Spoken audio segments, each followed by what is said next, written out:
Allez-y, maman. Le quinqueliba. Allez-y pour le quinqueliba et pour le beurre de karité. Le médicament, c'est moi qui connais. C'est elle qui connaît le nom en sénégalais. Mais aussi bien, je peux machiner. C'est-à-dire le quinqueliba est une plante sublime. C'est un aspirateur de toxines. Mais les Africains ne savent pas comment utiliser le quinqueliba. On ne doit pas faire bouillir le quinqueliba longtemps dans l'eau chaude. Alors pour avoir des résultats sublimes, il faut prendre les feuilles de quinqueliba, les enlever, les rincer, les mettre dans une marmite par terre. Ensuite prendre une deuxième marmite, bouillir l'eau, faire bouillir l'eau. Et quand l'eau est bouillante, tu la prends, tu verses sur les feuilles de quinqueliba par terre et tu fermes. Et une fois que c'est refroidi, tu bois. Le quinqueliba est un aspirateur de toxines et le quinqueliba est lié au secret de la longévité. Et sur le plan en tant que sage-femme, moi pendant 40 ans, j'ai utilisé le quinqueliba et le beurre de karité et vraiment, il n'y a pas d'avortement.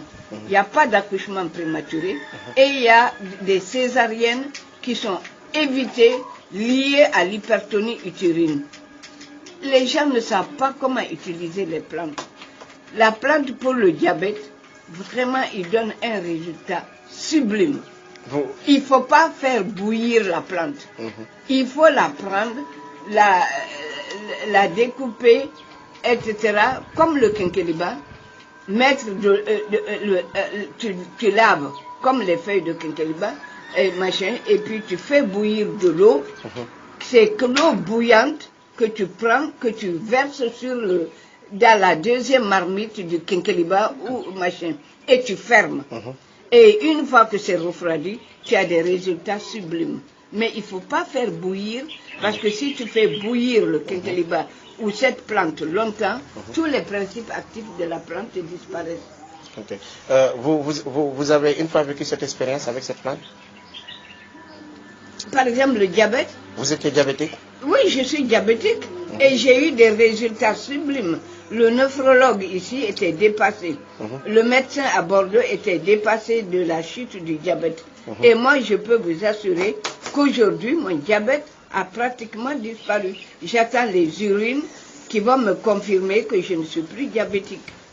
Et il y a une Française à qui j'ai expliqué ça.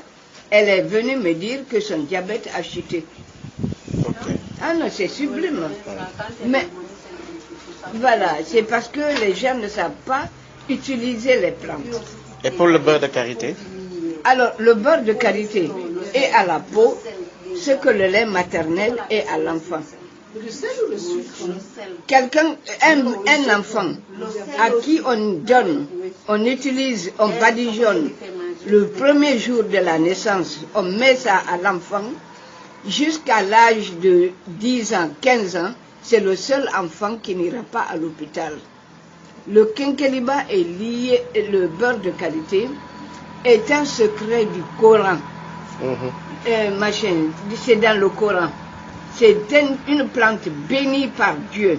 Et le verset, c'est Wattin wa zaytuni, Wattin wa zaytuni, Wattur sinina wa hazal baladi. Le beurre de karité est à la peau ce que le lait maternel est à l'enfant. Le beurre de karité est lié au secret de la longévité. C'est sublime. C'est sublime. Mais les gens ne savent pas. Vous avez quel âge? Et moi, si tu veux, physiquement aujourd'hui, je suis née, normalement, je dois avoir 81 ans. Voilà, 81 ans. Mais physiquement, aujourd'hui, j'ai 20 ans, grâce à cette plante et au quinqueliba et au beurre de karité. Et à la gendarme qui est là. Et à ma mère gendarme.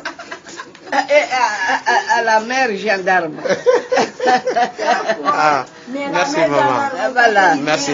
Je vais partager ça avec tout le monde. Je vais mettre ça sur Internet parce que je suis informaticien. Je vais mettre ça pour aider d'autres personnes qui souffrent du diabète. je vais distribuer ça dans les réseaux sociaux. Ah, Je l'ai fait pour mon ami, parce que c'est un grand ami, mais aussi je l'ai fait pour tant d'autres qui souffrent, sans savoir les secrets du quinqueliba et celle du beurre de karité. Voilà. Nous allons partager avec vous. Avancer. Ouais. Tu feras avancer les gens. Voilà. Il y a des gens qui ont fait confiance à la science, que la science n'a rien donné. Nous, ouais, elles se connaissent, hein, elles se connaissent. Nous, aujourd'hui, on a une mamie de 81 ans et qui nous parle des secrets de la nature. Ah non, Mais non, moi, non. j'en en doute pas du tout. Hein. Ouais, je sais, mais de toute façon, Les herbes sont formidables. ça va, attends la science, tu vas parler après. Oui. Ah non, non, les gens ne connaissent pas les arbres. Uh-huh. Les arbres sont en avance sur les êtres humains. Bien sûr. Les arbres parlent. Uh-huh. Ils prient plus que nous. Uh-huh. Les arbres ont des pouvoirs que les êtres humains n'ont pas. Uh-huh.